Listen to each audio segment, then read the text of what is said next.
Bonsoir à toutes et bonsoir à tous. Quand Cécile se réveille au matin, regarde-t-elle encore le ciel à l'est pour chercher la lumière?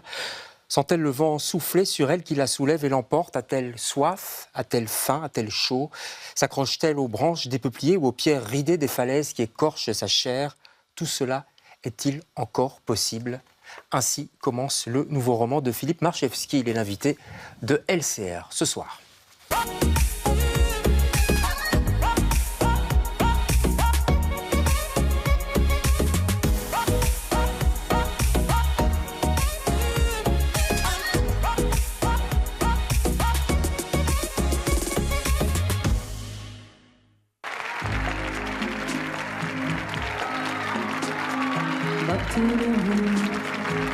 E siamo ancora in tempo, credi di no, spensierato, sai contento, vattene amore, che pace più non avrò, ne avrai.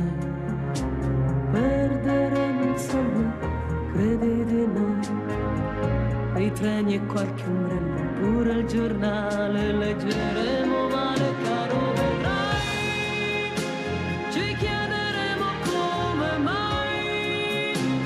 Il mondo sa tutto di noi, magari ti chiamerò Rottolina amorosa e tu tutta da da. Il tuo nome sarà il nome di ogni città, di un gattino annaffiato che mi accolerà. Il tuo nome sarà sul cartellone che fa bella pubblicità sulla strada per media col naso in su. La testa ci sbatterò, sempre là, sempre tu, ancora un altro po', e poi ancora non lo so. Comme ça, Vattene Amore et Mieta, sans Amadeo Minghi qui a écrit la musique. Bonsoir. Bonsoir Philippe Marchevski. Bon, je vous taquine un peu évidemment, mais c'est parce que cette chanson, vous écrivez même carrément un extrait en italien de cette chanson. Un petit extrait, Oui, petit extrait. Des bribes. Oui. Bribes. Bah, le mot est bien choisi parce que c'est aussi un roman ou un récit, on va en parler. C'est difficile à le qualifier. Souvent, C'est un roman, je tiens au mot roman. Pourquoi d'ailleurs? C'est pas l'éditeur qui a insisté pour écrire roman? Non du tout, mais c'est à partir du moment où, même si ce sont des faits authentiques, à partir du moment où il y a une écriture, enfin un travail par l'écriture, c'est une mise en fiction, même si voilà, tout peut être vrai et en même temps l'écriture transforme ça en fiction, je pense. Alors on peut dire roman avec une forme particulière, puisqu'il n'y a pas de point final. En tout cas, le titre du livre commence et puis on va jusqu'à la fin. On peut dire que c'est une longue phrase ou une sorte de monologue intérieur? C'est ça, c'est une rumination, c'est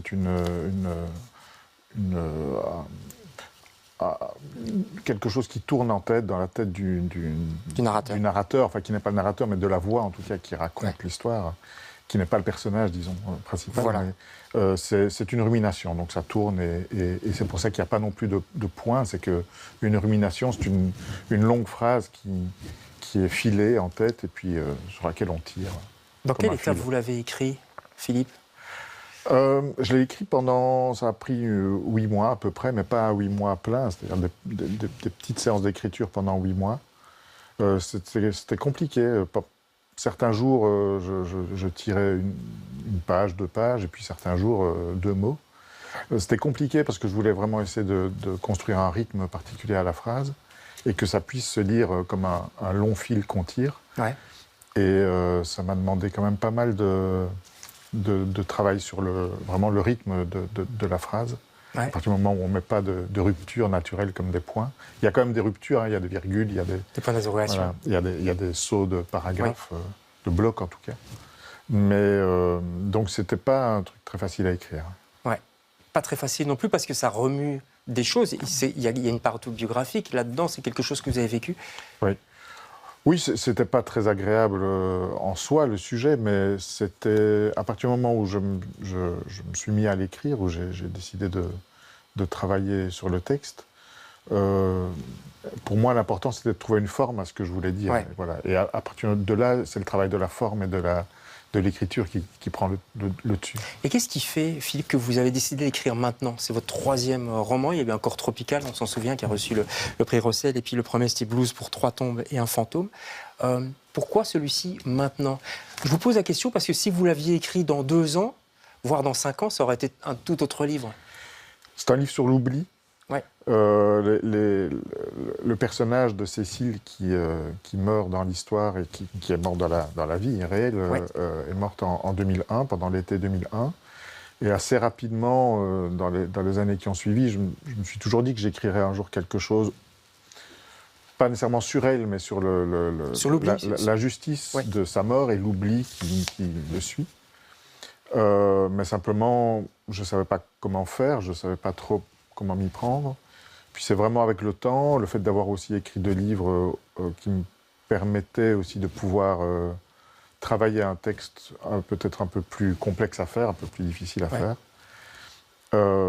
Ça s'est imposé à ce moment-là. Et c'est vrai que comme c'est un livre sur l'oubli, forcément, plus j'attendais avant de l'écrire, plus j'aurais oublié de choses. Donc, mais c'est pour ça que c'était ça ma question. Je me disais, en le lisant, il s'est dit, je dois l'écrire maintenant parce qu'après, ce sera encore plus effiloché. Vous voyez ce que je veux dire? Oui, c'est-à-dire en réfléchissant, je voulais absolument que ne rien inventer dans l'histoire, de rien ajouter à la réalité, la transformer par l'écriture, mais ne rien ajouter.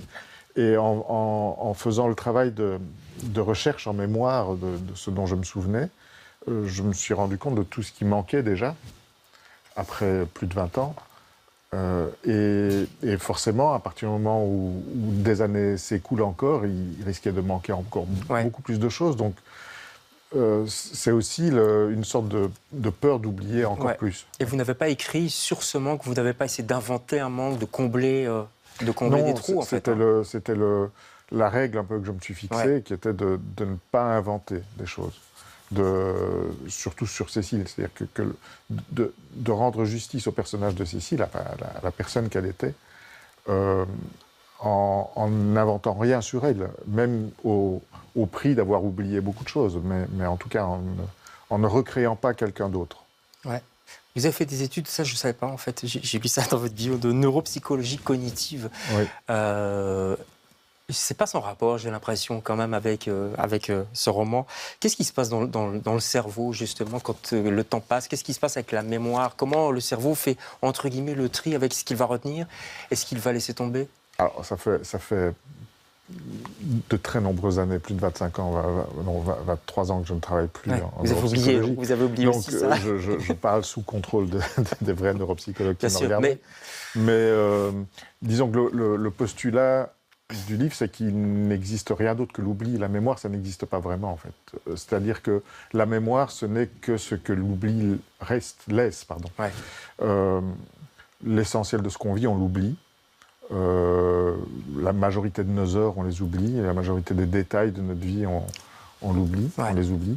Donc, ce qui constitue notre mémoire, c'est juste des choses qui restent, comme des petites taches dans un grand flou.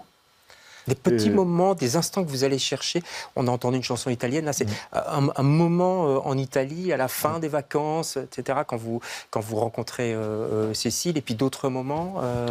Oui, c'est ça, et on reconstitue, on essaie de retisser un lien entre tout ça, et de tirer un fil. Ouais. Et c'est le principe du fil d'Ariane, si vous voulez, dans la mythologie, le fait de perdre son chemin et d'avoir le fil ou des cailloux du pousset, c'est d'avoir quelque chose qui nous permet de retrouver notre chemin. Et la mémoire fonctionne un peu comme ça, c'est-à-dire ce sont des cailloux qu'on a jetés sur notre chemin, qui sont dans notre mémoire par hasard ou parce qu'ils ont eu un poids particulier, mais on les réagence par le récit qu'on en fait, on les réinterprète. On les réinterprète, et puis ça devient une fiction. Maintenant, les choses seraient peut-être un petit peu différentes. Ça s'est passé, vous l'avez dit, en 2001. Vous disposez, le narrateur, ou vous, peu importe, disposez de 2 photos de Cécile, dont une sur le Ponte Vecchio, si je me souviens bien. Oui, maintenant, vous auriez, j'imagine, je ne sais pas moi, 50 photos dans votre portable. Probablement, et je ne sais pas ce que ça changerait sans doute un certain nombre de choses. Je me demande ce que ça changerait. Mais le rapport au souvenir visuel, à l'image des personnes, a beaucoup changé bon, le fait d'avoir beaucoup de photos, mais c'est une chose d'avoir une photo imprimée sur papier, et Oui, le papier est bien sûr. jauni, et les couleurs disparaissent et ça s'estompe progressivement. Et puis ce sont des petits formats souvent. Ouais.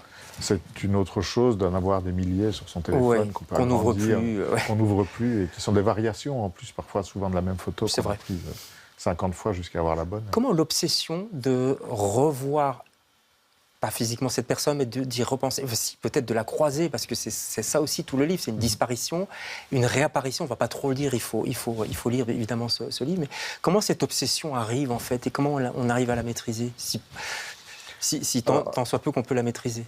Dans ce cas-ci, elle arrive par hasard, c'est-à-dire le fait de croiser quelqu'un, je peux le dire, c'est le fait de croiser quelqu'un qui est un sosie, ou en tout cas qui, dans les yeux du personnage, ressemble très très fort à Cécile.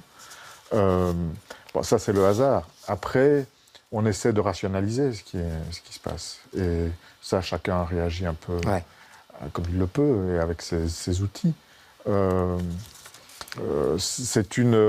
C'est l'envie d'essayer de comprendre ce qui se passe, voilà, comprendre ce qu'on voit. Et à partir du moment où on est confronté à une situation comme celle-là, c'est-à-dire l'apparition de quelqu'un qui ressemble très fort à quelqu'un qui a disparu, de mettre du sens derrière tout ça, ça met en place une mécanique mentale ou psychologique pour essayer de comprendre ce que c'est l'oubli, la mémoire, la disparition.